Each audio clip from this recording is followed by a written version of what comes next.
நம்முடைய நாமத்தினாலே கூடி வந்திருக்கிற ஒருவரையும் நாங்கள் வாழ்த்து வரவேற்கிறோம். இந்த வேளையிலே கர்த்தருடைய வசனத்துக்கு நாங்கள் செவிசாய்க்க போகிறோம்.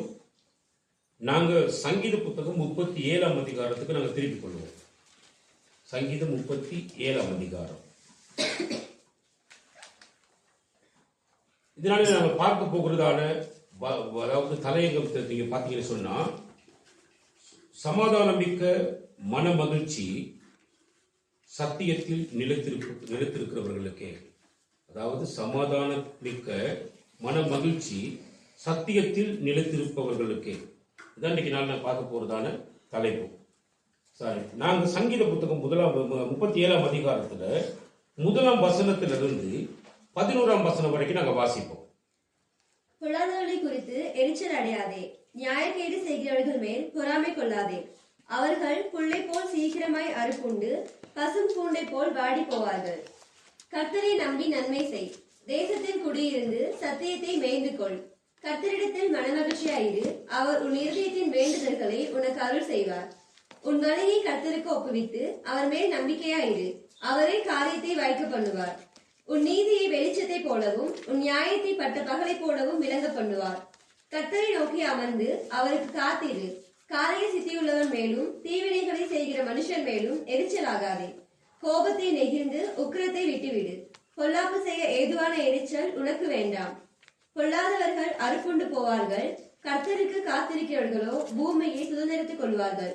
இன்னும் கொஞ்ச நேரம்தான், அப்போது துன்மார்க்கன் இரான். அவன் ஸ்தானத்தை உற்று விசாரித்தாயானால் அவன் இல்லை. சாந்த குணம் உள்ளவர்கள் பூமியை சுதந்திரித்து மிகுந்த சமாதானத்தினால் மனமகிழ்ச்சியாய் இருப்பார்கள். ஆமென். மகா இரக்கமும் மனதுருக்கமும் நீடிய சாந்தமும் தயவும் அன்பும் மிகுந்த கிருபையிலிருந்து நல்ல ஆண்டவரே, நன்றியுள்ளத்தோடு நாங்கள் ஸ்தோத்திரிக்கிறோம். எங்கள் தேவனாகிய கர்த்தர் அழைத்த ஒவ்வொரு பிள்ளைகள் மீதும் நீர் அதிக கரிசனை உள்ள தெய்வமாக இருக்கிறீர். அதற்காக நன்றியுள்ளத்தோடு நாங்கள் ஸ்தோத்திரிக்கிறோம். ஆண்டவரே, பாவங்களினாலும் அக்கிரமங்களினாலும் மறைத்து போய் கிடந்த எங்கள் ஒவ்வொருவரையும் ஆண்டவரே, உடைய பரிசுத்த பிள்ளையாக இயேசு கிறிஸ்துவனுடைய ரத்தத்தினாலே ஆண்டவரே நீர் மீட்டுக் கொண்ட தெய்வம். ஆண்டவரே, நாங்கள் நமக்கு நன்றி செலுத்துகிறோம். ஆண்டவரே, நாங்கள் ஒவ்வொருவரும் உடைய சத்தியத்துக்கு கீழ்ப்படிந்து ஆண்டவரே சத்தியத்தை எங்களுடைய வாழ்க்கையை நாங்கள் தகப்பனுக்கத்தாவை அலங்கரித்துக் கொண்டு வாழ்வதற்கு எங்கள் ஒவ்வொருவருக்கும் நீர் உதவி செய்தலும்படியாக நாங்கள் ஜெபிக்கிறோம். ஐயா, நீர் அப்படி செய்கிற கிருபைக்காக உண்மை நன்றியோடு நாங்கள் சோதரிக்கிறோம். ஆண்டவரே, ஐயா, இந்த உலகத்தில் இருக்கிறதான சகல ஜாதிகளுக்குள்ளும் எங்களை நீர் பிரித்தெடுத்திருக்கிறீர் என்ற விசேஷித்த தன்மையை நாங்கள் மற்றவர்களுக்கு காண்பித்து வாழ சாட்சியுள்ள ஜீவியத்துக்குள்ளாக எங்கள் ஒருவரையும் நீர் வழிநடத்தும்படியாக ஜெபிக்கிறோம். அப்படி கிருபைக்காக உங்களுக்கு நன்றி செலுத்தி இயேசு கிறிஸ்துவின் தூய நாமத்தை வணங்குகிறோம் எங்கள் ஜீவனோட நல்ல பிதாவே. ஆமென். ஆமென். ரைட். இன்னைக்கு எங்களுடைய வாழ்க்கையை நீங்க பார்க்கும் பொழுது நாங்க கர்த்தருடைய நாமத்தினால் ரட்சிப்பு பெற்றுக்கொண்டோம் என்று சொல்லி ரட்சிப்பு பெற்றுக்கொண்ட ஜனங்களாகி நாங்கள் வாழுகிறதான எங்களுடைய வாழ்க்கையில நாள்தோறும் பலவிதமான ரீதியில, அதாவது ரட்சிக்கப்பட்ட எங்களுடைய வாழ்க்கையில கோபம் வரத்தக்கதாக, அதாவது நாங்கள் கோபப்பட்டு நாங்கள் எரிச்சல் அடைந்து நாங்கள் பொல்லாதவர்களாக மாறி இந்த உலகத்துல மறுபடியுமாக காட்சி அளிக்க வேண்டும் என்பதையே சத்துருவானவன் எப்பொழுது என்ன பண்ணிருக்கான்னு சொல்லி பார்த்தீங்கன்னு சொன்னா எதிர்பார்த்து கொண்டிருக்கிறான். நல்லா கவனிங்க. அப்ப சத்துருடைய எதிர்பார்ப்பு என்ன அப்படின்னா, அப்படி சொல்லி பார்த்தீங்கன்னா நல்லா கவனிங்க, நாம எப்படியாவது என்ன செஞ்சிடணும், கோவப்பட்டு எரிச்சல் அடைந்து நாங்க பொல்லாதவர்களாக என்ன செஞ்சிடணும், மாறிவிட வேண்டும். இதுதான் யாருடைய விருப்பம்? சாத்தானுடைய விருப்பம். அவன் எப்பொழுதும் அதை எதிர்பார்த்துட்டு இருக்கிறாங்க. நல்லா கவனிங்க. அப்ப இந்த சங்கீத வசனத்துல நாங்க பார்க்கிற பொழுது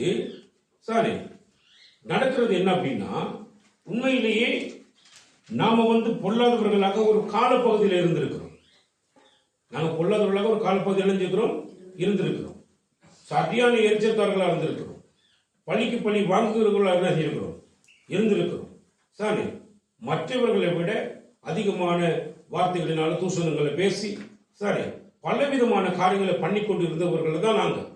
ஆனா அப்படிப்பட்ட எங்களுடைய வாழ்க்கையில ஆண்டவருடைய விலையேறப்பட்ட கிருபையினால அக்கிரமங்களினாலும் பாவங்களினாலும் மறந்து கிடந்து எங்களை என்ன பண்ணிக்கிறார்? விடுதலையாக்கி இருக்கிறார். சரி, அப்ப விடுதலையாக்கப்பட்ட ஜனங்களாக வாழ்ந்து கொண்டிருக்கிற எங்களுடைய வாழ்க்கையில இன்றைக்கும் இந்த பெரிய போராட்டத்தை எங்களுடைய வாழ்க்கையில கொண்டு வந்து மறுபடியும் எங்களை என்ன பண்ணிக்கணும்னா, எங்களை அதனால பெற்றுக்கொண்ட ரட்சிப்பிலிருந்து எங்களை விலத்தள்ளி விட வேண்டும் என்றதான மிகப்பெரிய ஒரு போராட்டத்தை எங்களுக்கு எதிரான சத்துருக்கள் என்ன பண்ணிட்டு இருக்கிறாங்கன்னு சொன்னா தொடர்ந்து செய்து கொண்டே இருக்கிறாங்க. நல்லா கவனிங்க. அப்ப நாங்க எவ்விதமாக இருக்க வேண்டும்? அப்ப இங்க சங்கீதக்காரனாகிய தாவீது நமக்கு எழுதி வச்சிருக்கிற பகுதியை நாங்க பார்க்கும் பொழுது அவர் 1வது 2வது வசனம் சொல்றாரு, பொல்லாதவர்களை குறித்து எரிச்சல் அடையாதே, நியாயக்கேடு செய்கிறவர்கள் மேல் பொறாமை கொள்ளாதே, அவர்கள் புல்லை போல சீக்கிரமாய் அறுப்புண்டு பசும் பூண்டை போல் வாடி போவார்கள் அப்படின்னு சொல்லி இங்க சங்கீதக்காரன் சொல்லுகிறான். அதுக்கு என்ன காரணம் பார்த்தீங்கன்னு சொன்னா, இந்த பொல்லாதவர்கள் அப்படின்னா பொல்லாங்கை நினைத்து எப்பொழுது பார்த்தாலும் அதாவது நியாயத்துக்கு கேடு செய்யக்கூடிய ஜனங்களாக தான் இன்னைக்கு வாழ்ந்து கொண்டிருப்பவங்க யாருன்னு பார்த்தீங்கன்னா பொறாமைக்காரர்கள். ஏன் பொறாமப்பட வேணும்? என்னத்துக்காக பொறாமப்படணும் அப்படின்னு நல்லா கவனிச்சு பார்த்தீங்கன்னு சொன்னா, இப்போ நமக்கு தெரியும் ஆதியாகம புத்தகத்தில் பொறாமை முத ஏற்பட்டுச்சு. ஆதியாகம புத்தகத்தில் முத பொறாமை என்ன செய்யப்பட்டுச்சு? ஏற்பட்டுச்சு. யாருக்கு யார் மேல பொறாமை ஏற்பட்டுச்சு? காயினுக்கு ஆபேல் மேல பொறாமை ஏற்பட்டுச்சு. அப்ப காயினுக்கு ஆபேல் மேல பொறாமை ஏற்பட்டதுக்கான காரணம் என்ன அப்படின்னு பாத்தீங்கன்னா, நல்லா கவனிங்க. அன்றைக்கு நியாயப்பிரமாணம் கொடுக்கப்படவில்லை. முதல் புத்திரர்கள் இவங்க படைக்கப்பட்ட ஆணும் பெண்ணுடைய வாழ்க்கையில முதல் புத்திரர்கள். அப்ப இவங்களுக்கு நியாயப்பிரமாணம் கொடுக்கப்படவில்லை. காணிக்கைகளை கொண்ட தசமபாத்தை கொண்டாடலாம் ஆண்டு என்ன பண்ணல, எந்த சட்டத்திலையும் கொடுக்கவே இல்லை. ஆனா எந்த சட்டத்திலையும் கொடுக்காத பட்சத்துல ஆண்டவருக்கு காணிக்கைகளை செலுத்த வேண்டும் என்றதான அந்த எண்ணம் இயல்பாகவே தேவனுடைய சாயலாக படைக்கப்பட்ட ஒவ்வொரு மனிதனுக்குள்ளும் தேவனுக்கு காணிக்கைகளை செலுத்த வேண்டும் அப்படின்ற ஒரு காரியத்தை என்ன பண்ணிக்கலாம் அப்படின்னு சொல்லி பார்த்தீங்கன்னு சொன்னா, அங்க இயல்பாகவே தேவன் அவங்களுடைய இருதயத்தில் என்ன பண்ணிருந்தார்? அந்த தேவ பயத்தை ஏற்படுத்தி வச்சிருக்கிறார். அப்ப தேவ பயத்தை ஏற்படுத்தி வச்சிருக்கிறபடினால அந்த காணிக்கை என்ன பண்றாங்க? அவங்க செலுத்துறாங்க. இன்னைக்கு சில பேர் பார்த்தீங்கன்னா இந்த புதிய ஏற்பாட்டு சத்தியம் வேற, பழைய ஏற்பாட்டு சத்தியம் வேறன்னு சொல்லிட்டு என்ன பண்ணுவாங்கன்னு சொல்லி பார்த்தீங்கன்னா, புதிய ஏற்பாட்டுல காணிக்கைகள்லாம் செலுத்த தேவையில்ல, கசப்பாங்களும் செலுத்த தேவைன்ற மாதிரி எல்லாம் கதையெல்லாம் கதைப்பாங்க. நல்லா கவனிங்க. அப்ப நீங்க விழிப்புணர்வா இருக்கணும். எப்படின்னு பார்த்தீங்கன்னா, இங்க காயினுக்கும் ஆபேலுக்கும் காணிக்கைகளை செலுத்தும்படி ஆண்டவர் என்ன செய்யல அப்படின்னு சொல்லி பார்த்தீங்கன்னா, எந்த நியாயப்பிரமாண சட்டத்தை என்ன செய்யல? அவர் அவங்களுக்கு கொடுக்காத கால பகுதிக்குள் அவங்க செஞ்சிருப்பாங்கன்னு சொன்னா, ஆண்டவருக்கு காணிக்கை கொடுக்க வேண்டும் என்ற நியதி தேவனுடைய படைப்பிலேயே படைக்கப்பட்டவர்களுக்குள்ள என்ன செய்யப்பட்டிருக்கிறது? அது இருக்கிறது என்றதை நம்ம கண்டு கொள்ளக்கூடியதாக இருக்கிறது. அப்ப காணிக்கை செலுத்தின உடனே நல்ல கவனிங்க, ஆபேலுடைய காணிக்கைகளையும் கர்த்தர் என்ன பண்ணிட்டு இருக்காரு? அங்கீகரித்து இருக்கிறாருன்னு சொல்லி வசனத்துல தெளிவாக படிக்கிறோம். நான் அப்ப அங்கீகரிக்கப்பட்ட ஒரு காணிக்கை என்றது எப்படி அடையாளம் கண்டாங்க அப்படின்னு சொல்லி பாத்தீங்கன்னு சொன்னா, அவனுக்கு கர்த்தர் கொடுத்த ஆசீர்வாதத்தை கண்ட காயினுக்கு அவன் மேல என்ன வந்துச்சு? பொறாமை வந்தது. நல்லா கவனிங்க. அப்ப யார் நல்லா இருக்கிறாங்களோ, யார் ஆசீர்வாதமாக இருக்கிறாங்களோ, யார் நம்மளோட கூட உறவுல இருந்துட்டு, நல்லா கவனிங்க, பெரிய பொல்லாதவனாக மோசகரமானவனாக எல்லா விதமான கெட்ட காரியங்களையும் செஞ்சுக்கிட்டு இருந்த ஒரு மனுஷனுக்கு திடீர்னு ஒரு மாற்றம் அவன் என்ன பண்றான்னா, அவன் ஆண்டவரை பிடிச்சு கொண்டு வாழ ஆரம்பிச்சோன்னு அவனை சுத்தி இருக்கிற நண்பர்கள், அவனோட இருக்கக்கூடிய குடும்பத்தில் இருக்கக்கூடியதான அவனுடைய உறவினர்கள், இப்படி எல்லாருமே என்ன பண்ணுவாங்க அப்படின்னு சொல்லி பாத்தீங்கன்னு சொன்னா, அவன் மேல பொறாமைப்படக்கூடிய நிலைமைக்கு தக்கதான ரீதியில ஆண்டவர் அந்த மனுஷனை ஆசீர்வதிக்கிறத அவங்க பார்ப்பாங்க. அப்ப ஆசீர்வதிக்கப்படுகிறத பார்த்த பிறகுதான் இவங்களுக்கு என்ன வரும்? பொறாமை வர துவங்கி. பொறாமை எரிச்சல் என்ன பண்ணிடுவாங்க? பொறாமை அவனுக்கு என்ன வந்துச்சு? எரிச்சல் வந்துருச்சு. எரிச்சல் அடைஞ்சு முகநாடி என்ன செய்யப்பட்டுருச்சு? வேறுபட்டுருச்சுன்னு சொல்லி நாங்க வேறு என்ன செய்யறோம்? நாங்க பார்க்கக்கூடியதாக இருக்கிறது. நல்ல கவனி. அப்ப அந்த விதமாக தான் இன்றைக்கு கர்த்தருடைய விலையேறப்பட்ட கிருபையினால் ரட்சிக்கப்பட்டிருக்கிற எங்களுடைய வாழ்க்கையிலையும் இன்னைக்கு நம்மை சுத்தி பலவிதமான ஜனங்கள் இருக்கிறாங்க. நம்முடைய வீட்டுக்குள்ளேயே பாத்தீங்கன்னா ஒருத்தர் ரட்சிக்கப்பட்டிருப்பாங்க, மற்றவங்க ரட்சிக்கப்பட்டிருக்க மாட்டாங்க. அப்ப இப்படியான இருக்கிற இந்த காலப்பகுதியில் எங்களுடைய மாற்றங்கள், உதாரணத்துக்கு நல்ல கவனிங்க, எங்களுடைய வாழ்க்கையில் கூடிய மாற்றங்கள் மாறி வருகிற பொழுது சில பேருக்கு ஒரு பெரிய பிரச்சனையாக என்ன செஞ்சு விடும்? மாறிடும். நல்ல கவனிங்க. இப்ப இன்னைக்கு எல்லாருடைய வழக்குகளையும் பாருங்க. யாராவது இப்ப எங்க வீட்டுக்கு விருந்தாடி வந்துட்டாங்கன்னு சொன்னா, அப்ப விருந்தாடி வந்தோம் ஜனங்கள் என்ன பண்ணுவாங்க, ஆரம்ப காலம் ரசிக்கப்பட்டதுக்கு முன்னாடி நான் என்ன பண்ணோம் அப்படின்னா, நல்ல சாப்பாடு, அதாவது கோழி இறைச்சி இப்படியான காரியங்கள்லாம் வாங்கிட்டு வந்து வச்சுட்டு இதெல்லாம் சமைச்சு சாப்பிடுறதுக்கு முன்னாடி நம்ம என்ன பண்ணுவோம் அப்படின்னா, பத்தத்துக்கு போத்தல வேற வாங்கி நினைஞ்சிருப்போம் வச்சிருப்போம். வர்றவங்களுக்கு மதுபானங்களை குடிக்க கொடுத்து நாங்க என்ன பண்ணுவோம் அப்படி சொன்னா, சாப்பாடுகளை கொடுத்து அவங்களெல்லாம் நல்லா கழிப்புற செய்து தான் நம்ம என்ன பண்ணிட்டு இருப்போம். நம்ம அவங்கள நம்ம வீடுகளுக்கு அனுப்புறது நம்மளுடைய வழக்கம். நல்லா கவனி. இப்ப ரட்சிப்பை பெற்றுக்கொண்டோம், நம்ம இது சாப்பாடு ஆக்குவோம், நம்ம என்னத்தை கொண்டு வர மாட்டோம், மதுபானத்தை கொண்டு வர மாட்டோம். மதுபானத்தை கொண்டு வராம இருக்கும்போது நம்ம வீட்டுக்கு வந்துருக்கிற விருந்தாளிகளுக்கெல்லாம் நம்ம மேல என்ன மாறிடும், அவங்க எரிச்சல் அடைஞ்சிருவாங்க. ஏன் என்னடா இது அப்படிமா. நல்லா கவனி. அப்ப எந்த விஷயத்திலையுமே நல்ல காரியத்தை இந்த குடும்பமோ எங்களுடைய சமுதாயமோ என்ன செய்யாது, ஏற்றுக்கொள்ள மாட்டாது என்பதை நாங்க தெளிவா என்ன செய்யலாம், புரிஞ்சு கொள்ளலாம். நல்ல கவனி. இப்ப நாங்க பார்க்க போகிற காரியம் என்னன்னு சொல்லி பாத்தீங்கன்னு சொன்னா, இந்த பொல்லாத மனுஷர்கள் அதிகமாக இருக்கிறாங்க. அவங்க நியாயம், அதாவது இவங்க ரசிக்கப்பட்டிருக்கிறாங்க, நல்ல நிலைமைக்கு மாற்றப்பட்டிருக்கிறாங்க, கடவுளை இவர்கள் ஆராதிப்பதற்காக அழைக்கப்பட்டிருக்கிறாங்கன்றதான நியாயத்தை பார்க்காம அந்த நியாயத்துக்கு எப்படியாவது கேட்டு செய்யணும்ன்ற ரீதியில முயற்சி செய்யக்கூடிய ஜனங்கள் தான் எங்களை சுத்தி நினைஞ்சிட்டு இருப்பாங்க. அப்ப ரட்சிப்பை பெற்றுக்கொண்ட மனுஷனுக்கும் மனுஷிக்கும் ஆண்டு கொடுக்கிறதான மிகப்பெரிய ஒரு ஆலோசனை என்னன்னு பாத்தீங்கன்னு சொன்னா, நல்ல கவனிங்க. நீங்க 3வது வசனத்துல நீங்க பார்க்கலாம். 3வது வசனத்துல சானே, அதே மாதிரி 5வது வசனத்துல நீங்க பார்க்கும் பொழுது என்ன சொல்லப்படுதுன்னா, சத்தியத்தை என்னது, அதாவது கர்த்தரை நீ நம்பியிரு, கர்த்தரை நம்பியிரு. நல்ல கவனிங்க. அதாவது 3வது வசனத்திலையும் நாங்க பார்க்கலாம், வேற எத்தனை வசனத்துல 5வது வசனத்துல நாங்க பார்க்கலாம், நீ கர்த்தர்ல நம்பிக்கை வச்சிரு. அடுத்தது சானே, எவ்வளவு பிரச்சனைகள், எவ்வளவு போராட்டங்கள், எவ்வளவு நெருக்கடிகள் உன்னுடைய வாழ்க்கையில கொடுத்தாலும் நீ ஒன்று செய், கர்த்தரிடத்துல மகிழ்ச்சியாயிரு. நீ கர்த்தரிடத்துல மகிழ்ச்சியா. நிறைய பிரச்சனைகள், நிறைய போராட்டங்கள் உன்னை சுத்தி வரும். சார் என்னத்துக்காக அப்படின்னா, உன்னை பொல்லாதவனாக மாத்துகிறதற்காக. உன்னை பொல்லாதவனா மாத்தணும். எப்படி? நீ கோவப்பட்டு நீ பேசக்கூடாத வார்த்தையில என்ன பண்ணிடணும், நீ பேசி விட வேண்டும்.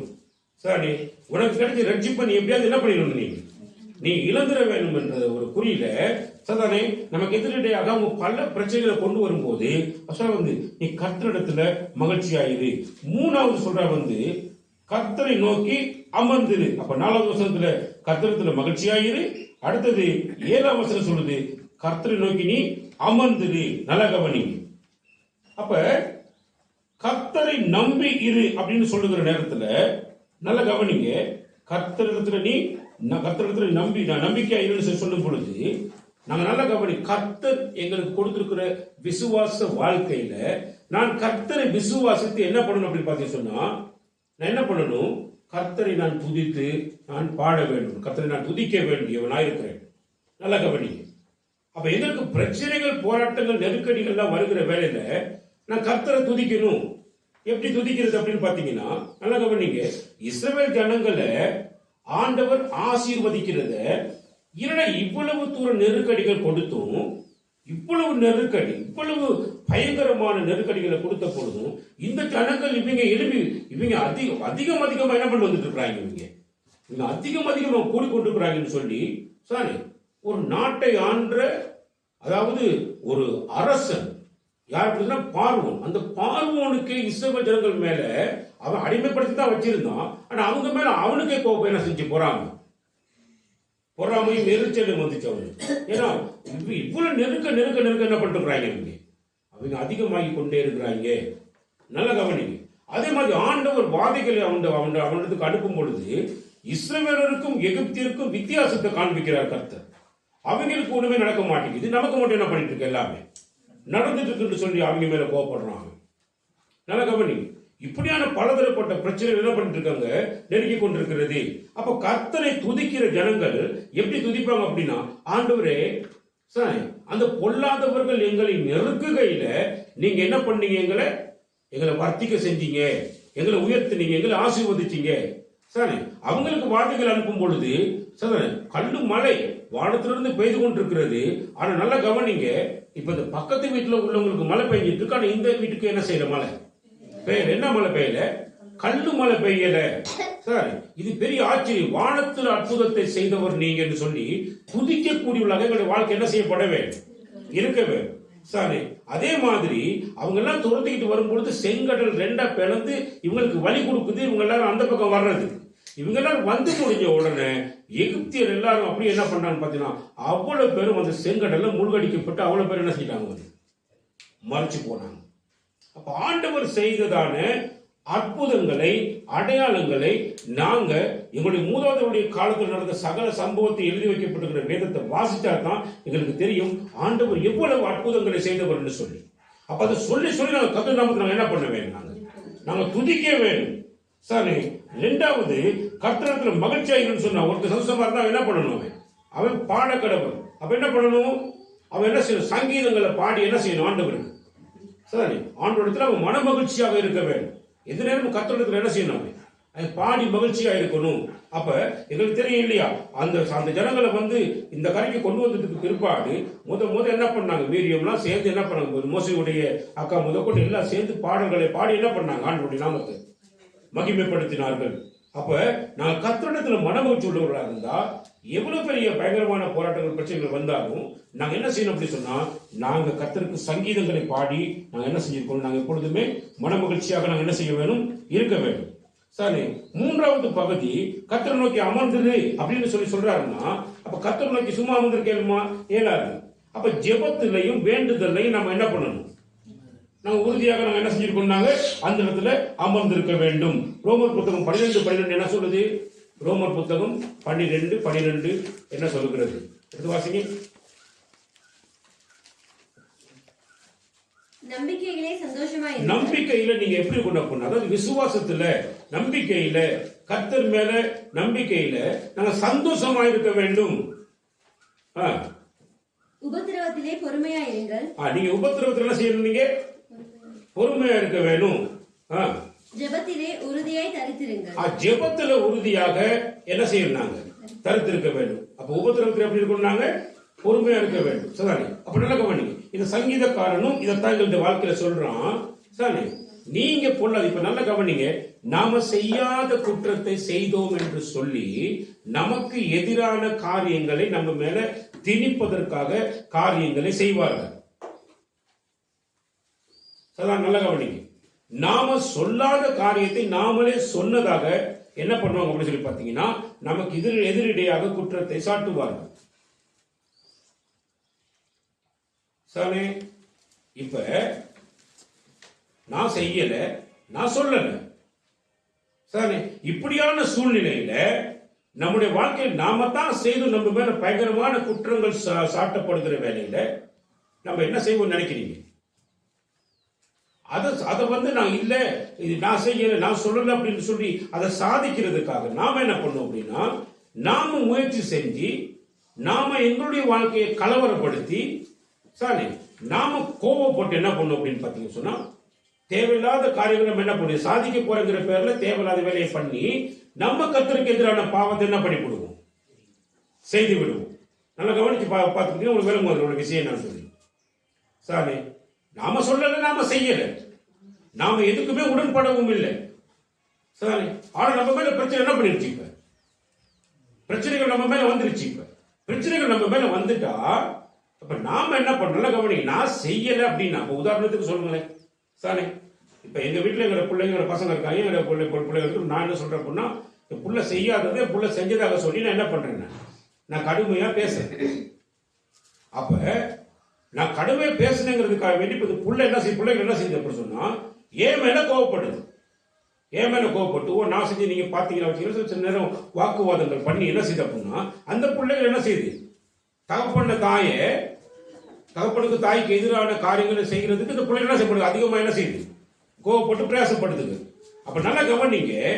இப்ப நான் ஒன்றுமே செய்யல, நான் ஒண்ணுமே சொல்லல, எனக்கு இதுக்கு சம்பந்தமே இல்லை அப்படின்னா, இந்த பிள்ளைகளுக்கு கர்த்தர் மேல நம்பிக்கை, கர்த்தர் மேல விசுவாசம், சரி, கர்த்தர் மேல உறுதி உள்ள பிள்ளைகள் என்ன பண்ணும் அப்படின்னு பாத்தீங்கன்னு சொன்னா, இல்ல நாம இதுக்கு சம்மந்தம் இல்லை, நாம ஒண்ணுமே இதுக்கு பண்ணல, இதுக்கு நம்ம காரண வாழ்க்கையே கிடையாது. கட்டாயம் கர்த்தரை ஆராதித்துக் கொண்டிருக்க எங்களுடைய பெற்றோருக்கு கர்த்தர் ஒரு நாள் இந்த நீதியை எங்களுக்கு என்ன பண்ணுவார், வந்து விளங்க பண்ணுவார் சொல்றதான ஒரு பொறுமை பிள்ளைகளிடத்துல இருக்கணுமா இருக்கக்கூடாதா? பிள்ளைகளிடத்துல கட்டாயம் இருக்க வேணும் இது. ஆனா பிள்ளைகளிடத்துல இருக்கிறது நீங்க பாக்குறீங்களா? இருக்கா? ஏன் அப்படின்னு சொல்லி பார்த்தீங்க, நல்லா கவனிங்க. பிள்ளைகள்ட்ட ஒரு பழக்கம் ஒன்று இருக்குது. நான் செய்யாத குற்றத்தை சொல்லிட்டாங்களே வச்சுட்டாங்களேன்னு சொல்லி இந்த பிள்ளை என்ன பண்ணுறான்? அப்ப தகப்பன தாய்க்கு விரோதமா எழுப்பி கடைசி தகப்பன் தாயிடம் மூஞ்சி பார்க்கறது, தகப்பன் தாயிட சொல் பேச்சு கேட்கறது, இந்த மாதிரி விஷயங்கள்ல ஒண்ணுமே இல்லாத அளவுக்கு இந்த பிள்ளைகளோட வாழ்க்கை தலைகளை என்ன செஞ்சிடும். அப்ப இந்த பிள்ளைகள் வந்து இப்ப என்ன பண்ணுது அப்படின்னா, தகப்பனை தாயை சந்தோஷப்படுத்த முடியாத நிலைமைக்கு, சாரி, தகப்பன் தாய் சொல்ற பேச்சை கேட்க முடியாத நிலைமைக்கு, அதே மாதிரி தகப்பன் தாய்க்கு விரோதமாக பேச்சுவார்த்தையில இல்லாம யாரோ மாதிரி எதிரி மாதிரி வீட்டுக்குள்ள அப்படி உட்கார்ந்து கூட வச்சுக்கிறீங்களே. அப்படி இருந்தா நம்ம என்ன பண்றோம் அப்படின்னா, சாத்தான் இப்ப உங்களை என்ன செஞ்சான்? ஜெயிச்சிட்டான். சாத்தான் உங்களை என்ன பண்ணிட்டான்? வந்து இப்ப உங்களை ஜெயிச்சிட்டான். யார? ரட்சிப்புக்குள்ள வந்த பிள்ளைகளோட வாழ்க்கையை என்ன பண்ணிவிட்டாங்க? ஏன்னா பைபிள் சொல்லுது, நீ கோபம் கொண்டாலும் பாவம் என்ன செய்யக்கூடாது, செய்யக்கூடாதுன்னு சொல்லி. அப்ப பாவம்னா என்ன? நீ இந்த காரியத்தை செய்யறது கூடாக உன் தகப்பனை உன் தாயை நீ கனவீனப்படுத்துகிற. அப்ப தகப்பனை தாயை நீ கனவீனப்படுத்துகிற நேரம் நீ பாவத்தை அந்த இடத்துல என்ன பண்ணிடுற? நீ செய்து விடுகிற. அப்ப கோபம் உனக்கு வருதுன்னு நீ கோபத்துல என்ன பண்ணிடுற? நீ பாவத்தை செஞ்சிட. அப்ப கோபப்படுத்துறது சாத்தானுடைய வேலை. உன்னை எப்படியாவது என்ன செஞ்சாகணும்? கோபப்படுத்த வேண்டும். இது அவனுடைய நோக்கம். தகப்பன் தாய் வந்து கடவுள் மாறா? கடவுள் இல்லை. அவங்களும் இந்த உலகத்துல பல பல பாடுகள் மத்தியில கடந்து வர வேண்டியவர்கள். சரி, அவங்க கடவுளை ஆராதிக்கிறாங்க உண்மை. ஆனா சில சந்தர்ப்பங்கள், சூழ்நிலைகள், சில பேர் சொல்ற காரியங்களை கேட்கிற நேரம், இல்ல உங்களுடைய நடைமுறை வாழ்க்கையை பார்க்கிற நேரம், நீங்க இந்த காரியத்தை இப்படித்தான் செஞ்சிட்டு இருப்பீங்க, என்னதான் பண்ணிட்டு இருப்பீங்கன்னு உங்க மேல சில குற்றச்சாட்டுகள் உங்க மேல இயல்பாகவே என்ன செய்யும்? வரும். அப்படி இயல்பாக வருகிற பொழுது நீங்க தான் தெரிஞ்சுக்கிறோம், நான் கர்த்தருக்குள்ள இருக்கிறேன். நல்ல கவனி, நான் கர்த்தருக்குள்ள இருக்கிறேன். கர்த்தர் என்னை பார்த்து கொண்டிருக்கிறார். ஆகவே என்னுடைய வழக்கை அவர் விசாரிப்பார். என் நீதியை பட்ட போல என்ன செய்வார்? நான் கொண்டு வந்து காண்பிப்பார் என்ற நம்பிக்கை கர்த்தர் மேல உங்களுக்கு இருந்துச்சுன்னு சொன்னா, நீங்க எப்படி உங்க தகப்பன் தாய் மேல கோவப்படுவீங்க? உங்களால கோவப்படுறதுக்கு முடியவே முடியாது. நல்ல கவனிங்க. சரி, அப்ப இந்த வசனத்தை நீங்க நல்லா உற்று நோக்கி பாத்தீங்கன்னு சொன்னா, ஆண்டவர் சொல்றாரு, சரி, அப்ப அந்த நீ கர்த்தரை நம்பி இரு அப்படின்னா எப்படி நம்பி இரு? கர்த்தர் உனக்கு சத்தியத்தை சொல்லி இருக்கிறார். கர்த்தர் வந்து உனக்கு சத்தியத்தை தெரிஞ்சுக்கிற உனக்கு சொல்லி இருக்கிறார். அப்ப உன்னை சத்தியத்தை நடத்தக்கூடிய உனக்கு அநேக வாக்குறுதிகள் என்ன படிக்கிறார்? இந்த உலகத்துல நீ வாழும்போது உனக்கு அநேக வாக்குறுதிகளை உனக்கு கொடுத்திருக்கிறார்.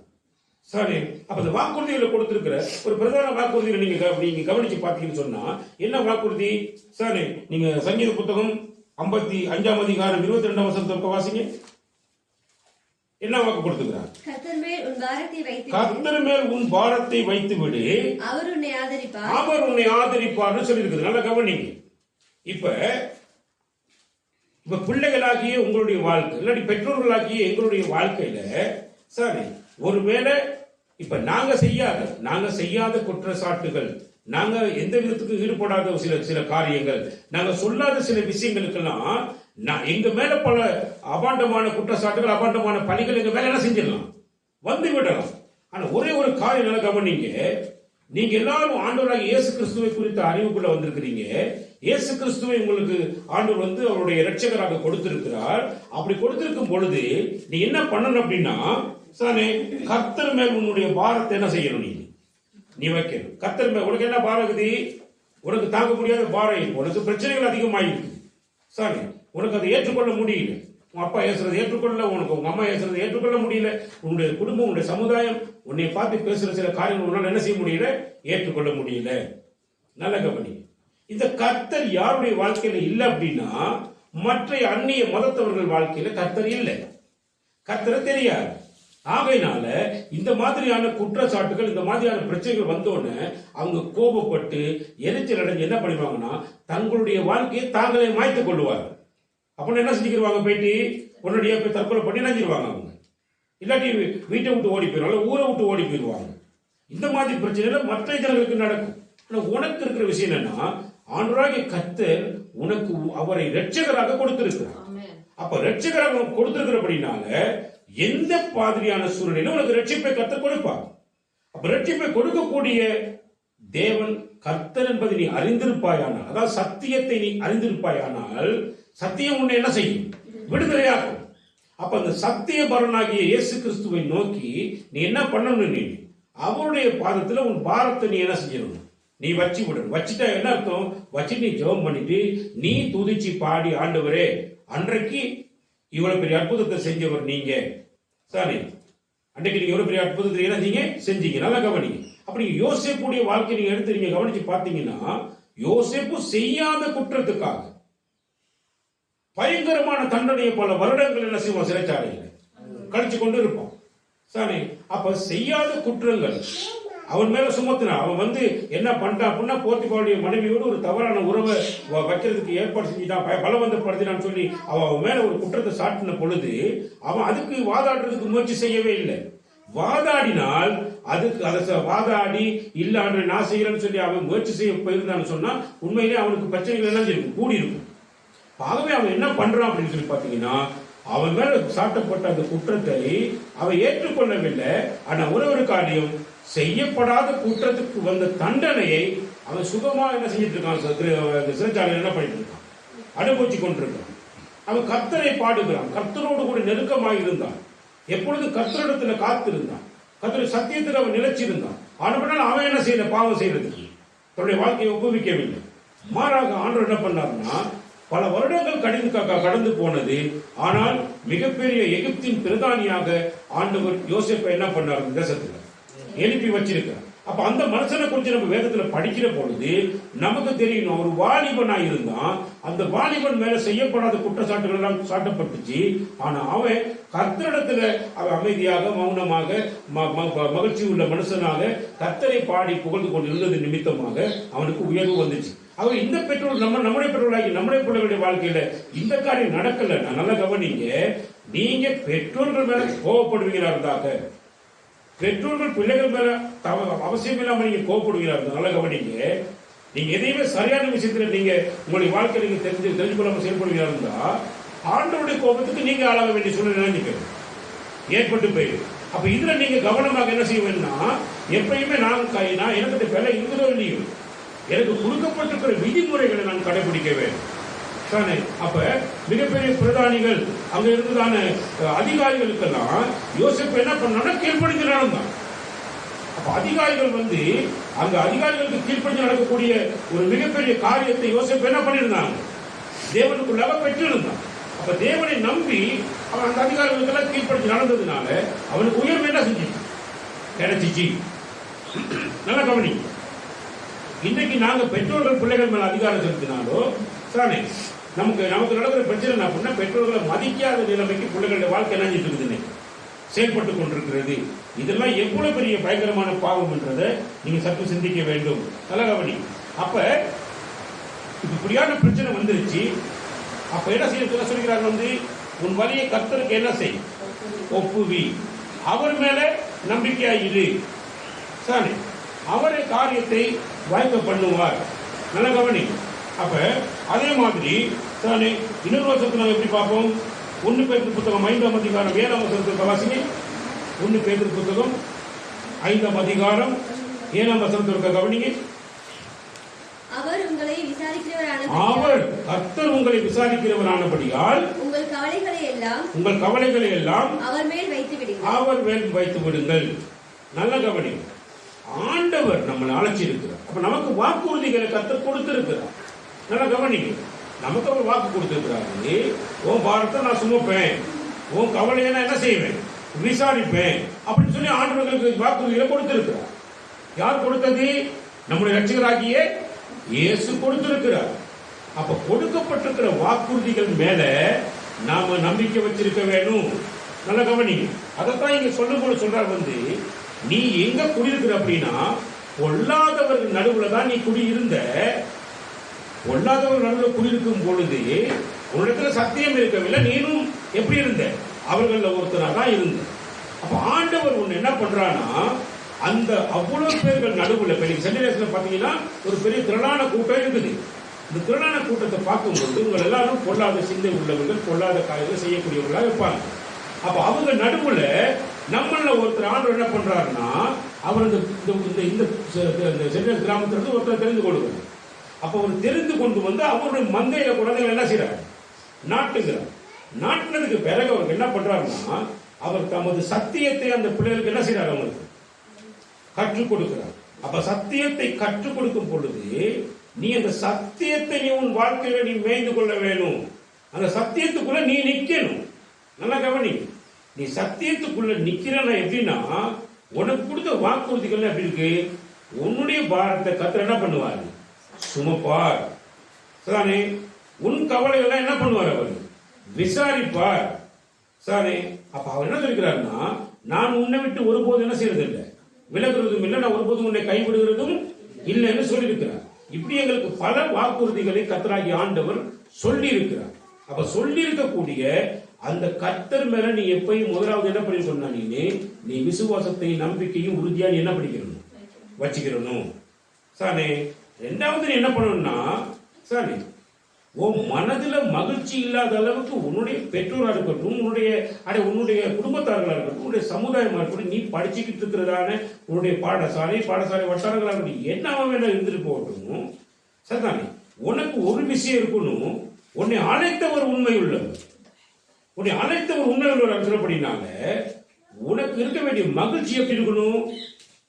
நீ கர்த்தரிடத்துல மனமகிழ்ச்சி உள்ளவனா இருக்கணும். எப்படி இருக்கணும்னா, என் ஆண்டவர் சார் என்னை மற்றவர்களுக்கு கட்டாயம் காண்பிப்பார். நான் யாரு, நான் எப்படிப்பட்ட ஒரு வாழ்க்கை வாழ்ந்துட்டு இருக்கிறேன். அது மட்டும் இல்லாம என்னை அழைத்தவர் யார், என்னை நடத்துகிறவர் யார்.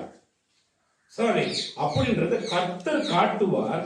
அவர் காட்டும் வரைக்கும் நான் என்ன பண்ணணும்? அமைதியாக நான் இருக்க வேண்டும் என்றதான ஒரு நிலைக்குள்ள வரக்கூடிய ஒரு மனுஷனுக்கு கிடைக்கக்கூடிய மிகப்பெரிய ஒரு ஆசீர்வாதம் என்ன அப்படின்னா, அதான் கர்த்தர் தெரிந்து கொண்டு ஒரு மனுஷனுக்கு அவருடைய காரியங்கள் எல்லாம் அவனுக்கு என்ன செய்றார்? அவர் கற்றுக் கொடுக்கிறார் இல்லையா? அப்ப யோசிச்சு பாருங்க, இந்த காரியங்கள் இந்த உலகத்தில் இருக்கக்கூடிய அந்நிய மக்களுக்கு இருக்கான்னு பார்த்தீங்கன்னா இல்லவே இல்லை. அப்ப அவங்க என்ன செய்ய மாட்டாங்கன்னா, அவங்க உபத்திரம் வரும்போது கடைசி வரைக்கும் மன மகிழ்ச்சியா அவங்களுக்கு என்ன செய்ய முடியாது? இருக்கவே முடியாது. ஆகையினால தான் அவங்க என்ன பண்றாங்க, நிறைய பேர் பார்த்தீங்கன்னா துக்கம் உடனே போயிட்டு இப்போ உடனே மதுபானத்தை நாடி போயிடுவாங்க. மதுபானத்தை நாடி போயிட்டு என்ன பண்ணிடுவாங்க? மதுபானத்தை குடிச்சு கடைசியில இன்னும் ஒண்ணும் இல்லாம நினைஞ்சிருவாங்க, போய் சேர்ந்துருவாங்க. ஆனா எங்களுக்கு கற்றுக் கொடுத்திருக்கிற மிகப்பெரிய ஒரு சிலாக்கியம், ஒரு மிகப்பெரிய ஆசீர்வாதம் என்ன அப்படின்னா, சார் நல்ல கவனிங்க, நாங்க எப்பேற்பட்ட பிரச்சனைகளையும் எப்பேற்பட்ட போராட்டங்களையும் மன மகிழ்ச்சியாக மன ரம்மியமாக இருப்பதற்கு கர்த்தர் எங்களை என்ன பண்ணுகிறார்னா அழைச்சிருக்கிறார். அப்ப அதை நாங்க கற்றுக்கொள்ள வேண்டும் கர்த்தருடைய வசனத்திலிருந்து. இது மிக முக்கியம். சரியா? நல்ல கவனிங்க. அடுத்து கர்த்தர் மேல கர்த்தர்கிட்ட என்னுடைய வலியை ஒப்புவிச்சு நான் என்ன பண்ணணும் அப்படின்னா, நான் ஜெபத்துல இருக்க வேண்டும். அவர் தெளிவாக சொல்றாரு பாருங்க, நல்ல கவனிங்க. உன் நீதியை வெளிச்சத்தை போலவும் உன் நியாயத்தை பட்ட பகலை போலவும் விளங்க பண்ணுவார். யாரு? கர்த்தர் செய்வார். உன்னுடைய நீதியை வெளிச்சத்துக்கு கொண்டு வருவார். சதானே, நீ செஞ்சது அநியாயமா இல்ல நியாயமான்றத ஆண்டவர் அதை பட்ட பகல் போல எல்லாரும் பார்க்கக்கூடிய அளவுக்கு உன்னுடைய நியாயத்தை அவர் வெளியே கொண்டுகிட்டு வருவார். கர்த்தர் அதை செய்வார். நீதான் அதுக்கு மேல நம்பிக்கை வச்சிருக்கணும். சரி, அடுத்து சொல்ற நீ கர்த்தரை நோக்கி நீ அமர்ந்து அவருக்கு காத்து, காரிய சித்தி உள்ளவன் மேலும் தீவினை செய்கிற மனுஷன் மேலும் எரிச்சல் உனக்கு இருக்கக்கூடாது. நீ பழி வாங்கக்கூடாது. பழி வாங்குறது உன்னுடைய வேலையாக என்ன செய்யக்கூடாது? இருக்கக்கூடாது. சரி, நீ எப்படி சொல்லிட்டல்ல, உனக்கு இது செய்யற வேலை நீ சொல்லிட்டல்ல, நீ நான் ஒரு அப்பாவா, நீ எல்லாம் ஒரு அம்மாவா, உன்னை கொடுக்குற எனக்கு டைம் வருதுங்க, எனக்கு வருதுங்க, இன்னும் கொஞ்சம் பார்த்துக்கிறேன். சாரி, நான் படிச்சிருந்தேன், எக்ஸாம் முடிஞ்சிட்டுமே, இல்லை இந்த 2 மாசம் போகட்டுமே, உனக்கு வைக்கிறேன் அப்படின்னு சொல்லி நீ இந்த பழி வாங்குற உணர்வுகள் எல்லாம் உனக்கு ஒரு பெத்த பிள்ளைகள் பெத்த தகப்பன் தாய்க்கு நேராக பழி வாங்குற உணர்வு, அது மாதிரி பெற்றோர்கள் பிள்ளைகள் மேல வைக்கிறதான இந்த மாதிரியான காரியங்கள், இதெல்லாம் எரிச்சலை கொண்டு வருகிற ஆவி. இந்த எரிச்சல் உள்ள ஆவி யாருக்கு வரக்கூடாது அப்படின்னா, யாருக்கு வரக்கூடாது? அங்கீகரிக்கப்பட்ட ஆவியனுக்கு வரக்கூடாது. நீ கர்த்தரால் அங்கீகரிக்கப்பட்டவர். அப்ப நீ கர்த்தர் உன்னை அவருக்கு உன்னை பேர் சொல்லி இணைஞ்சுக்கார், பிரித்தெடுத்திருக்கிறார். பிரித்தெடுக்கப்பட்ட உனக்குள்ள எரிச்சல் இருக்குன்னா, உனக்குள்ள பொறாம இருக்குன்னா, உனக்குள்ள பழிவாங்குற உள்ள இருக்குன்னா, நல்லா யோசிப்பாரு. நீ யார் அப்படின்னா, நீ இன்னைக்கும் அந்த அந்த குப்பை கூட கடந்துதான் இருக்கிற நீ இன்னும் ரட்சிப்பை என்ன செய்யற? நீ உனக்காக உன்னுடைய ரட்சிப்புக்காக தன்னுடைய ஜீவன் என்றும் பாராமல் தன் ஜீவனையை கொடுத்தவர். உனக்காக உன்னுடைய பாரத்தை சுமப்பதற்காக அடி வாங்கணும். சரி, 3 ஆடிகளுக்கு தன்னுடைய கைகளையும் கால்களையும் கடவும்படி கொடுத்தவர். சரி, உனக்கு இவ்வளவு பெரிய விலக்கலையை செஞ்சிருப்பாருன்னா உன் நம்பிக்கை யார் மேல இருக்கணும்? உன் கர்த்தர் மேல நம்பிக்கை இருக்கணும். அதை விட்டு நீ எரிச்சல் அடையக்கூடாது. பாருங்க சொல்றாரு வந்து, சரி செய்கிற முஸ்லிம்கள் நீ என்ன செய்யக்கூடாது? எரிச்சல் ஆகாது. கோபத்தை நெகிழ்ந்து உக்கிரத்தை விட்டுவிடு. கோபத்தை நீ கடிந்து கொள்ள வேண்டும். உனக்குள்ள வர்ற கோபத்தை நினைஞ்சனும் நீ கடிந்து கொள்ள வேண்டும். உக்கிரத்தை விட்டுவிடு. பொல்லாப்பு செய்ய ஏதுவான எரிச்சல் உனக்கு வேணான்ற. பொல்லாப்பு செய்கிற எரிச்சல் உனக்கு இருக்கக்கூடாது. உனக்கு நீ யார்? அங்கீகரிக்கப்பட்டவர், நீ பிரித்தெடுக்கப்பட்டவர், நீ தேவனுடைய ஆசீர்வாதத்துக்குள்ள நுழைந்திருக்கிறவர். உனக்கு இந்த பழிவாங்கல் உள்ள என்ன செய்யக்கூடாது? உனக்கு வரக்கூடாது. நீ அதெல்லாம் செய்யக்கூடாது. அப்ப உங்க அப்பா அம்மாவா இருக்கட்டும், உன்னுடைய உற்றார்கள் உறவினர்களாக இருக்கட்டும், நீ ரட்சிப்புக்குள்ள வந்த பிற்பாடு உன் மேல அவங்க எல்லாம் எரிச்சலா தான் இருப்பாங்க, பொறாமத்தான் பண்ணிட்டு இருப்பாங்க. பலதரப்பட்ட பிரச்சனைகள் உங்களை சுத்தி இருக்கலாம். நீங்க செய்யாததையும் சொல்லாததையும் நீங்க எதுக்குமே சம்மந்தம் இல்லாத காரியத்தில எல்லாம் உங்களை ஈடுபடுத்தி உங்களுக்கு பிரச்சனைகள் என்ன செய்யலாம், வரலாம். ஆனா உங்க நம்பிக்கை எப்படி இருக்கணும் அப்படின்னா, சரி, நீதியையும் நியாயத்தையும் நிலைநாட்டுகிற கர்த்தரிடத்தில் இருக்க வேண்டும். சரி, அப்ப 2 நாளாகம புத்தகத்தில் நீங்க திருப்பி 2 நாளாகம புத்தகம் 20ஆம் வசனம் 20ஆம் அதிகாரம் 15வது வசனத்துக்கு வாசி. 2 நாளாகமும் 20ஆம் அதிகாரத்தில் 15வது வசனத்தை வாசி.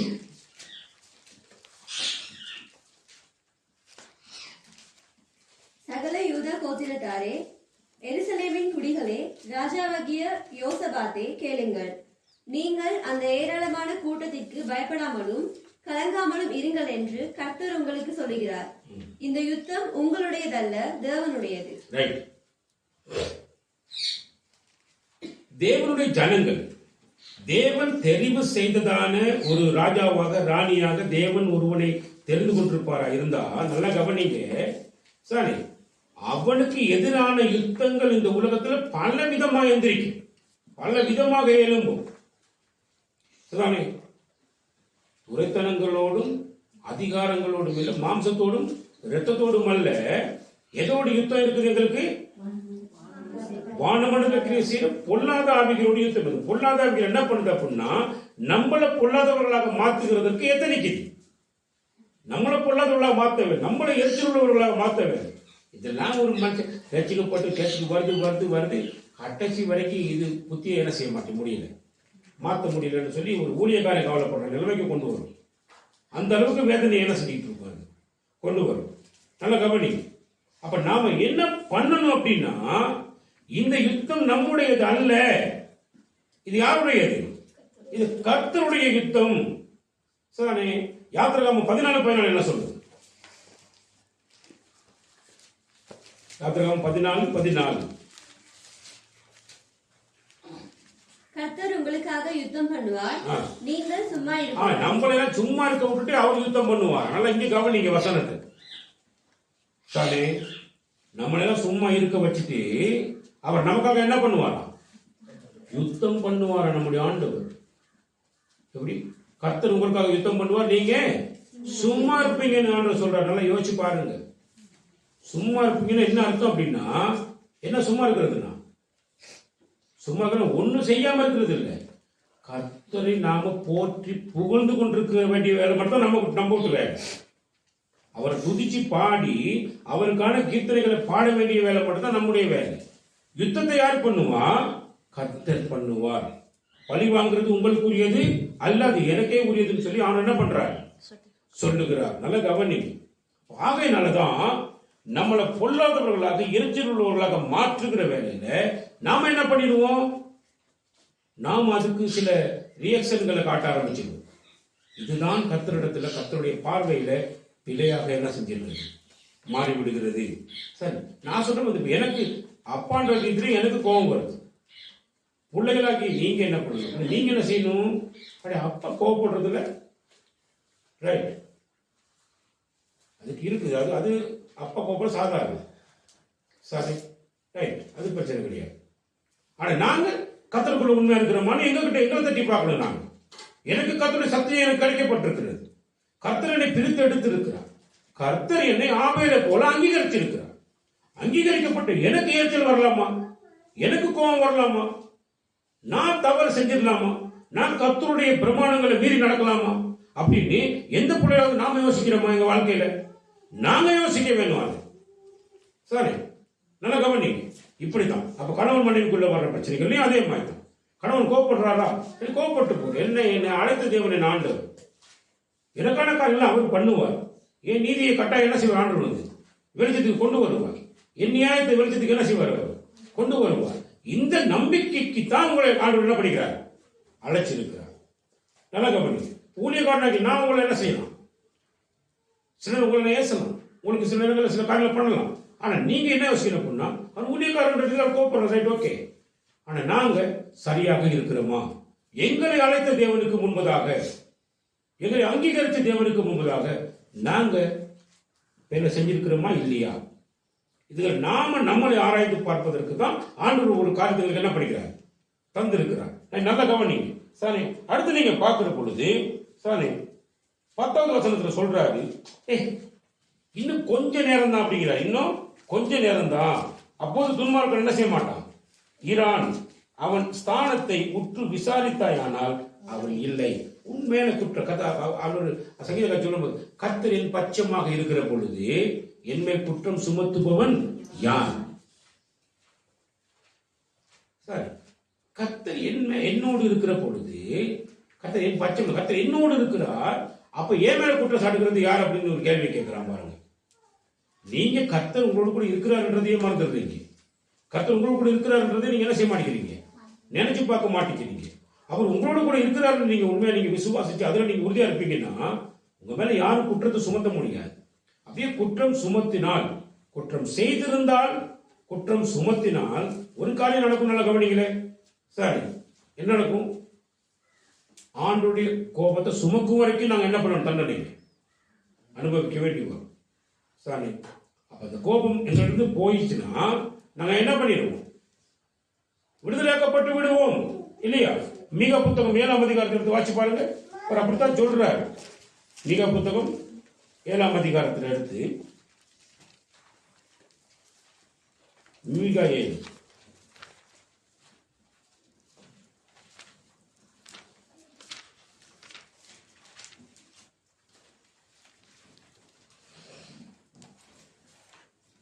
9ஆம் வசனத்தை வாசிங்க. நான் கர்த்தருக்கு விரோதமாக பாவம் செய்தேன். அவர் எனக்காக வழக்காடி என் நியாயத்தை விசாரிக்கும் மட்டும் அவருடைய கோபத்தை சுமப்பேன். அவர் என்னை வெளிச்சத்திலே கொண்டு வருவார். அவருடைய நீதியை பார்ப்பேன். சில நேரம் நான் உண்மையா நான் வேலை செஞ்சிருந்தா, நான் குற்றம் இழைத்தவனாக இருப்பனா இருந்தா சதானே என்ன நடக்கணும்? நான் குற்றம் செய்திருந்தால், குற்றம் சாட்டப்படுகிற வேலையில நான் கட்டாயம் எனக்கு வருகிற தண்டனை நான் என்ன செஞ்சாகும்? நான் சுமக்க வேண்டும். நீ செஞ்ச குத்தத்துக்கு, நீ செஞ்ச பிழைக்கு சதானே, நீ செய்த காரியத்துக்கு உனக்கு வர தண்டனையை நீ சுமக்க முடியாது. நீ எப்படி சொல்ல முடியும்? அது அப்படி நீ சொல்ல முடியாது.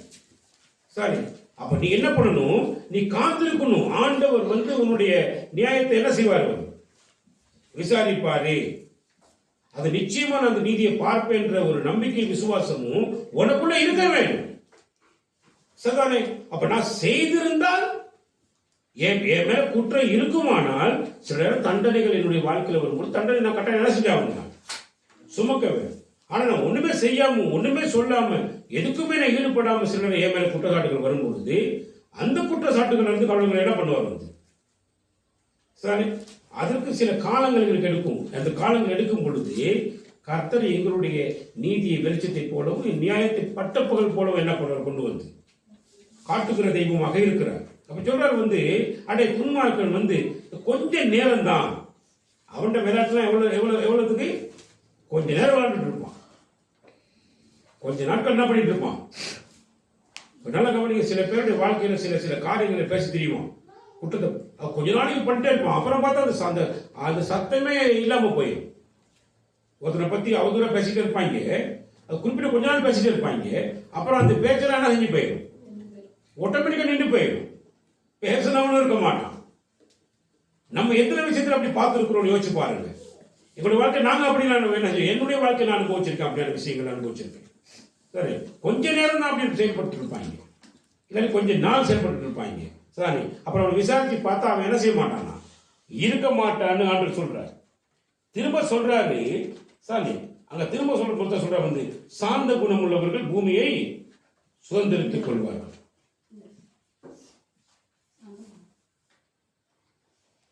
இல்லையா? என்ன சொல்றாரு? சாந்த குணம் உள்ளவர்கள் பூமியை சுதந்திரித்து மிகுந்த சமாதானத்தினாலே மகிழ்ச்சியாக இருப்பார்கள்.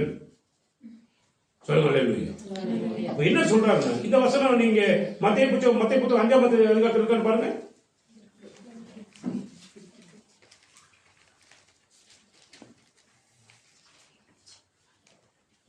வாசி.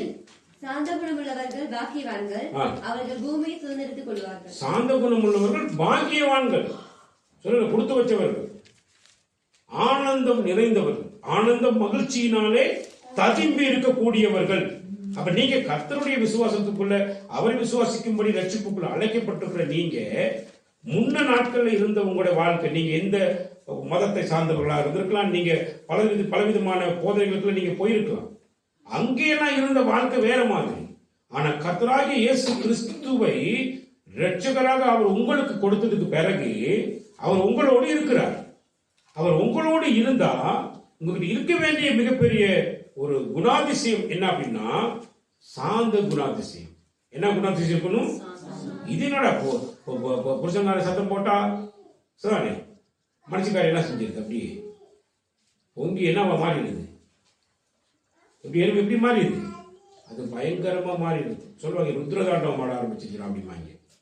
சாரி, அந்த மாதிரி பெற்றோர்கள் கோப்பட்டா சாரி பெற்றோர்களை பார்த்து பிள்ளைகள் சொல்லிடும்டா ஆரம்பிச்சிட்டாரு எங்க அப்பா, ஆரம்பிச்சுட்டு எங்க அம்மா அம்மாங்க. சாரி, அதே மாதிரி பிள்ளைகள் கொஞ்சம் விளையாட்டு காட்ட ஆரம்பிச்சுன்னா பார்க்கலாம் விளையாட்டு நல்ல கவனிங்க. ஆண்டு என்ன சொல்ற அப்படின்னா சரி, நீ வந்து ஆபேலை போல நீ கர்த்தரால் அங்கீகரிக்கப்பட்டவள், நீ கர்த்தர் உன்னை தெரிந்தெடுத்திருக்கிறார், உன்னை பிரித்தெடுத்து அவர் நடத்திக்கிட்டு இருக்கிறார். எங்க இருந்து பிரித்தெடுத்தாருன்னா பொல்லாத ஜனங்களை விட்டு உன்னை என்ன படிக்கிறார், பிரித்து எடுத்திருக்கிறார். அப்ப பொல்லாத ஜனங்களை விட்டு பிரித்து எடுத்தா நீ பொல்லாதவனா மாற போவாங்க திரும்ப. ஏன்னா அந்த பொல்லாதவனா மாறுறதுக்கான காரியம் என்ன அப்படின்னா உனக்குள்ள ஏற்கனவே நீ பொல்லாதவனா இருந்த விஷயங்கள் உனக்கிட்ட இருந்துச்சு. நீ எப்படி இருந்த? போய் பேசுறதுலையும் கள்ள வேலை பண்றதுலையும் ஏமாத்து தில்லுமுள்ள திருக்கு செய்ய வேண்டிய சகல காரியத்திலையும் சும்மா அப்படி சும்மா என்ன சொல்றது வந்து தீவினை செய்வீர்கள்னா என்ன அர்த்தம்? தீய காரியம் செய்யறதுக்கு நீ என்ன பண்ணிட்டு இருந்த? நீ செயல்படுத்தி கொண்டிருந்த ஒரு காலப்பகுதியில் தான் நீ இருந்த. அங்கிருந்து தான் கர்த்தர் உன்னை என்ன பண்ணிக்கிறார், உன்னை பிரித்து எடுத்து இங்க கொண்டு வந்து நாட்டிருக்கிறார்.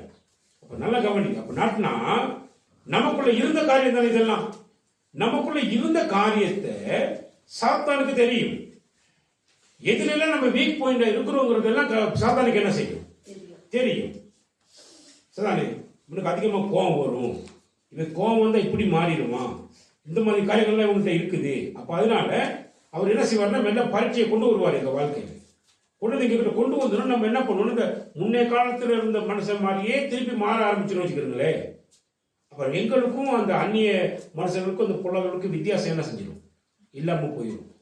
ரெண்டு பேரும் ஒரே மாதிரி இருந்துருவோம். அப்ப நான் ரசிக்கப்பட்ட மனுஷங்கிறத என்ன செய்ய முடியாது, பார்க்க முடியாத நிலைமை ஆகி. சரி, அப்ப ரட்சிக்கப்பட்டவர்களுடைய வாழ்க்கையில அநேக மாற்றங்களை கர்த்தர் எதிர்பார்க்கிறார். அநேக மாற்றங்கள் ரட்சிக்கப்பட்டவருடைய வாழ்க்கையில வர வேண்டும் என்று எதிர்பார்க்கிறார். நல்ல கவனிங்க. அப்ப எவ்வளவு பெரிய பிரச்சனை ஒருவேளை வந்தாலும் நீ கலங்காத, யோசிக்காத. உனக்காக யுத்தம் பண்ணுவார் கர்த்தர். உனக்காக யுத்தம் பண்ணுவார். வேணுங்கிற மனுஷனோடு அவர் என்ன பண்ணுவார், யுத்தம் பண்ணுவார். அவன் பார்வனாகவே இருந்திருப்போம். சரி, எப்பேற்பட்டவர்களுடைய கர்த்தருடைய யுத்தம் முடிச்சுன்னா அது வித்தியாசமா இருக்கும். சரி, அவர் ஜெயபலமானவர், அவர் எங்களுக்கு ஜெயத்தை கொண்டு வருகிற தெய்வம். அப்ப நம்ம என்ன பண்ணணும்னா காக்கணும். அப்ப என்ன சொல்றாருன்னா சார்ந்த குணத்தை நான் தெரிஞ்சு கொள்ள வேணும். இதை பெண்களுக்கு சொல்லிக்கிறார்கள். பெண்களுக்கு தான் அதிகமா கோபம் வரும். சரி, அதிகமான கோபம் யாருக்கு வரும்? பெண்களுக்கு பொம்பளை பிள்ளைல போறது, பொம்பளை பிள்ளைக்கு சரியான கோபம் வரும் இல்லையா? யோசிச்சு பாருங்க. 1 பேதுரு புத்தகம் 3ஆம் அதிகாரத்துல நீங்க பாத்தீங்கன்னா மயிரை பின்னி வாசிங்க. மயிரை பின்னி பொன்னாபரணங்களை அணிந்து உயர்ந்த வஸ்திரங்களை உடுத்துக் கொள்ளுதலாகிய புறம்பான அலங்கரிப்பு உங்களுக்கு அலங்காரமாய் இராமல் அழியாத அலங்கரிப்பாய் இருக்கிற. அப்ப இதெல்லாம் அழிஞ்சு போயிரும். எது அழிஞ்சு போயிரும்? முடி கொட்டி போயிரும். முடி வந்து இப்ப கருப்பா இருக்கிறது நாளைக்கு என்ன செஞ்சிடும்? வெள்ளையா மாறிடும். பொண்ணா பொண்ணுகள் எல்லாம் நீ உனக்கு கஷ்டம் வந்து கொண்டு போய் என்ன விட்டுற கொண்டு போயிட்டு எல்லாம் வித்து தடிடுவேன், வித்து சாப்பிட்டுருவேன். உயர்ந்த வஸ்திரங்கள் என்ன பண்ணிடும்? கொஞ்ச நாள் பொண்ணு இத்து அது குத்தி அது காட்டிடும். எது அழியாதது? சாந்தமும் அமைதலும் உள்ள குணமே. வாசிங்க. சாந்தமும் அமைதலும் உள்ள ஆவியாகிய இருதயத்தில் மறந்திருக்கிற குணமே உங்களுக்கு அலங்காரமா இருக்கு. இன்னைக்கு வீட்டுகள்ல பிரச்சனை உண்டாக்குறது எல்லாம் யாரும் பார்த்தீங்கன்னா நீங்க நினைக்கிற மாதிரி இதெல்லாம் வந்து யார் உண்டாக்குவானா? வீட்டுல புத்தி கேட்ட பெண்கள், புத்தி இல்லாத பெண்கள். எதை செய்யணுமோ எதை செய்யக்கூடாதோ அதை செஞ்சு விடுறது, டக்குன்னு செஞ்சு போடுறது. சரிதானே? தேவையில்லாம எதையுமே கேட்கறது இல்லை. ஆதாம் கிட்ட போயிட்டு ஏவல் கேட்கவே இல்லை. ஆனா ஆதாம் அவளுக்காக நியமிக்கப்பட்டு இருந்தான். சரி, அவன்கிட்ட போய் எந்த விஷயத்தையும் கேட்கறது, தான் கேட்காமலே சில விஷயத்தை பண்ணிடுது. எதையாவது பண்ணிட்டு அது மூலமா பிரச்சனையில கொண்டு வந்து புருஷ நிம்மதியும் எடுத்து போடுறது. சரி, அதே மாதிரி பிள்ளைகளுடைய வாழ்க்கையை சில பெண்கள் தான் என்ன பண்ணி விட்டுரு. சரி, அது எல்லாத்துக்கும் ஒத்து ஊதி தலைகளை மாற்றி விட்டுரும். குடும்ப வாழ்க்கைகளை மாற்றி விட்டுரும். பிள்ளைகளுடைய வாழ்க்கையை சீரழிச்சு விட்டுருவாங்க. இதுதான் புத்தி இல்லாத ஸ்திரீகள். அதான் பேப்பர் புத்தி உள்ள ஸ்திரீ தன் வீட்டை கட்டுகிறார். புத்தி இல்லாதவள் தன் கைகளினால தனக்கு ஏற்படுகிற மாம்ச கிரிகளினால என்ன பண்ணி விட்டுரும்? இடிச்சு போட்டுரும். அப்ப இதனால தான் அந்த வீட்டுக்கு நிறைய பிரச்சனை என்ன செஞ்சது வந்துருது. அப்ப பெண்களுடைய வேலை எப்படித்தான் செய்துட்டு சதானே என்ன செய்ய. ஆனா ஆம்பளை விட யாரும் கோபம் கூட வரும். பெண்களுக்கு ஆம்பளோட அதிகமான கோபம் வரும். சரி, அப்ப இருதயத்தில் மறைஞ்சிருக்கிற ஆவியை பத்தி நம்ம எப்படி கண்டுபிடிக்கலாம்னா அப்போதை கண்டுபிடிச்சிடலாம். அடே நம்ம ஒன்று சொன்னோம்னா ஒரு வார்த்தை தான் நாங்கள் பேசுவோம். நல்லா கவனிங்க. ஆண்கள் பேசுவோம் ஏதோ ஒரு வார்த்தை பேசுவோம். பெற்றோர் பேசும்போது ஒரு வார்த்தை பேசுவோம். இந்த கோபம் வர பிள்ளை என்ன செய்யணும்? அந்த ஒரு வார்த்தைக்கு எத்தனை பேசிட்டு போவோம் நினைக்கிறீங்க? அது அப்படியே அடிக்கிட்டு போயிட்டு இருக்கும், பேசிட்டு போவோம். இதுதான் கர்த்தர் எங்ககிட்ட பார்க்கிற சில குற்றமான காரியங்கள். சரி, அப்ப இதுல நம்ம கவனமாக இருக்கணும். எப்படி இருக்கணும் அப்படின்னா சாந்த குணம் உள்ளவர்களாக மாற வேணும் எங்க வாழ்க்கை. அப்ப சாந்த குணம் உள்ளவர்கள் ஆனந்த மகிழ்ச்சிக்குள்ள என்ன செய்யலாம்? அவங்க போகலாம். ஆனந்த மகிழ்ச்சிக்குள்ள போனாதான் பூமியை சுதரிச்சு கொள்ளுவாங்க. இந்த கோபம் வரக்கூடிய பெண்கள் சேர்ந்து பார்த்தீங்கன்னா இப்ப வீட்டுக்குள்ள எல்லாத்துக்கும் கோபப்படுற பிள்ளை பாரு திடீர்னு போயிட்டு நம்ம திருமணம் முடிச்சு அனுப்பினோம்னா 1 மாசத்துல வீட்டுக்கு ஓடியாது. 1 மாசத்துல வீட்டுக்கு ஓடியாது. அவங்க வீட்டுல என்ன செய்யல? அவெல்லாம் மனுஷனா சொல்லி இங்க நம்ம கிட்ட கதைக்கும். அது என்ன காரணம் சொல்லுங்க? இங்க வீட்டுக்குள்ளே அந்த மாற்றமெல்லாம் வந்துடணும். வெளியில போனா அதை விட என்ன செஞ்சிடும்? மாறிவிடும். அப்ப இதுக்குத்தான் கர்த்தர் எங்களை பிரித்தெடுத்து அவருடைய மந்தைக்குள்ள கொண்டு வந்து அவருடைய சத்தியத்தை எங்களுக்கு போதிக்கிறார். சத்தியத்தை போதிக்கும் போது போதிக்கப்பட்டிருக்கிற நாங்கள் கற்றுக்கொண்டதில் நிச்சயித்து இருக்க வேண்டும். ஆரோக்கியமான உபதேசங்களுக்கு நாளுக்கு நாள் வந்து கொண்டிருக்கிறது. அதை கேட்டு நாங்கள் நடைமுறைப்படுத்த வேண்டும். அதை எங்கள் வாழ்க்கையில் அபியாசப்படுத்த வேண்டும் நாங்கள்.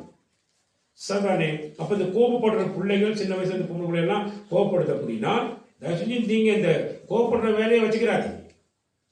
சரி, அது உங்க வாழ்க்கையே கடைசி தரமட்டமாக்கி விட்டுரும். நீங்க நிறைய ரசிக்கப்பட்ட பிள்ளைகளுடைய வாழ்க்கை குடும்பங்கள் இன்னைக்கு சின்னபின்னமாக இணைஞ்சிருக்கு, மாறி இருக்கிறது. இதெல்லாம் மிகப்பெரிய ஒரு வேதனைக்குரிய காரியங்கள்.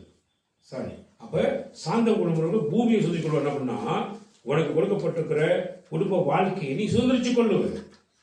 உனக்கு கொடுக்கப்பட்டிருக்கிறதான உரிமை உள்ள நண்பர்களை நண்பிகளை எல்லாம் நீ உனக்கு சுதந்திரிச்சு கொள்ளுவ. சரி, நீ சாந்த குணம் வாழ்க்கையில இல்லாம போயிடுச்சு. நாங்க என்ன பண்ணுவோம்னா நீ உன்னைய பெரிய நீதிபதியாக காட்டுறதுக்காக நீ எடுக்கிற முயற்சியில என்ன செய்வேன் அப்படின்னா முட்டாள்தனமான காரியங்களை பண்ண ஆரம்பிச்சிருவேன். நான் அப்படி இல்லைங்க பாருங்க, என்னைய பத்தி அபாண்டமான குற்றச்சாட்டு போட்டு விட்டாங்க, அப்படி சொல்லிட்டேன் இப்படி சொல்லிட்டான்னு சொல்லிட்டு அது இவங்களை கேளுங்க அவங்களை கேளுங்க சொல்லி என்ன செஞ்சிருக்கிறது? யாரை கேட்கணும்? நம்மளை பார்த்துக்கிட்டு இருக்கிற கர்த்தரை கேட்கக்கூடாது. யாரை கேட்கணும்? சொல்லுங்க, யாரை கேட்கணும்? நாசியில சுவாசம் உள்ள நம்ம மனுஷனை நம்ப வேணாம்னு சொல்லி ஆண்டு சொல்லியிருந்தா யாரை சொல்லுவோம் நம்ம? அந்த அக்காவுக்கு கேட்பாங்க, அந்த அண்ணனை கேட்பாங்க, அது என்னோட படிச்சது பிள்ளைய கேட்பாங்களே, நானும் என் ஃப்ரெண்டும் தான் போயிட்டு அந்த என் ஃப்ரெண்டை கேளுங்களே, இப்படி பல பேரை என்ன செய்ய சாட்டுறது. நம்ம கூப்பிட்டு கேட்டோன்னே நல்லா கவனி, கூப்பிட்டு விசாரிக்கும் போது சில வண்டவாள் அங்க இருந்து வார்த்தைங்க.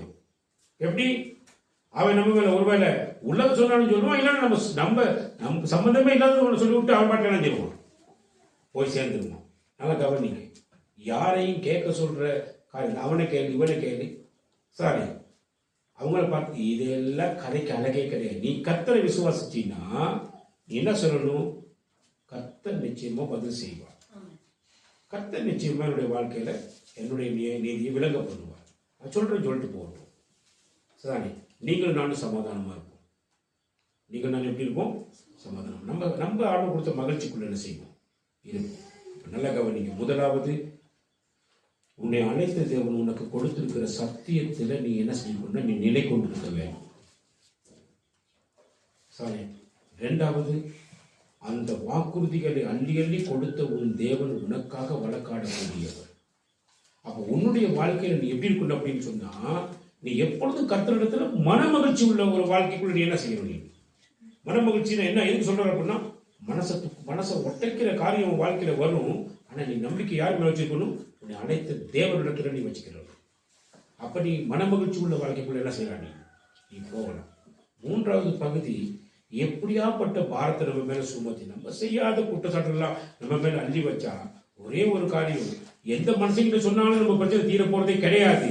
ஒரே ஒருத்தர் தான், நம்முடைய ஆண்டவராகிய இயேசு கிறிஸ்து கிட்ட நான் உட்கார்ந்து அவருக்கு முன்னிலையில் அவருடைய சமூகத்துல அமர்ந்து, ஆண்டவரே எனக்கு நீங்க தான் நீதி செய்யணும்னு சொல்லி நீ ஜெபிக்க ஆரம்பிச்சிட்டீங்கன்னா, நீ வேண்டுதல் ஆரம்பிச்சிட்டீங்கன்னா, சரி, கர்த்தர் உனக்காக வழக்காட ஆரம்பிச்சிருவார். மூன்றாவது பகுதி. சரி. நான்காவது பகுதி. சரி, இந்த மூணையும் செஞ்சிட்டு இருக்கிற நீ உன்னுடைய வாழ்க்கை என்ன செய்யணும்னு சொன்னா, உன்னுடைய வாழ்க்கையில் நீ சாந்த குணத்தை உன்னுடைய வாழ்க்கையில் என்ன பண்ணணும், நீ தரிச்சு கொள்ள வேண்டும். சாந்த குணத்தை தரிச்சு கொள்ள வேண்டும். நீ அப்பதான் நீ பூமியை நீ என்ன செய்யலாம், உன்னுடைய வாழ்க்கையை நீ என்ன செய்யலாம், உனக்கு ஆசீர்வாதமாக நீ என்ன செய்யலாம், மாற்றிக்கொள்ளலாம். சரி.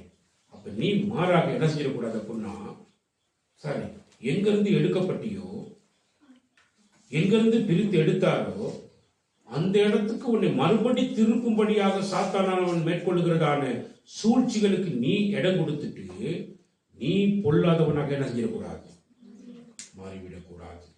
எப்பயும் நீ அதுல நீ என்ன செய்யணும், நீ எச்சரிக்கையாக இருக்க வேண்டும். நீ எச்சரிக்கையா இருக்கணும். சரி, நீ எரிச்சல் அடைஞ்சிட்டு நீ பழையபடி நீ மோசகரமான மனுஷனாக என்ன செய்யக்கூடாது, நீ மாறிவிடக்கூடாது. நீ எப்பயும் அதுல நீ எச்சரிக்கையாக இருக்கணும். அவர் மிக தெளிவாக சொல்ற. நல்ல கவனி. ஆகவே நம்மை அழைத்த தெய்வம் நமக்கு சத்தியத்தை கொடுத்திருக்கிறார். அவர் பேர் சத்தியபரன். சத்தியத்தை நம்ம நாள்தோறும் கற்றுக்கொண்டா சத்தியத்தை நாங்கள் என்ன செய்யணும், நிலைத்திருக்க வேண்டும். சத்தியத்தை அறிவீர்கள், சத்தியம் உங்களை விடுதலை ஆக்கும். நல்ல கவனிங்க.